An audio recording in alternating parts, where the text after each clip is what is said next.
na yo na yaki pona féliciter yo on a honneur oyo memeli biso na mboka honneur oyo sali pona ba congolais oza champion oyo nzamba yebaka un jour yo obima pe okotombola mboka Congo ngai soki nafandi na confirmation lobi te makabo ase ya nzambe po tomona bachampion na mboka oyo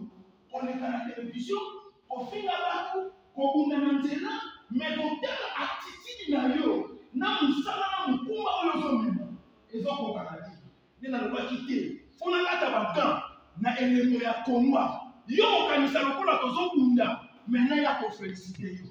tata pambola yo mosala na yo kilibosi champion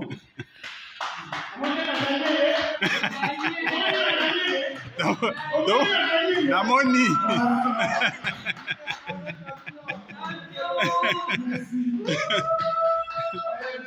Aya lisusu. Aya lisusu.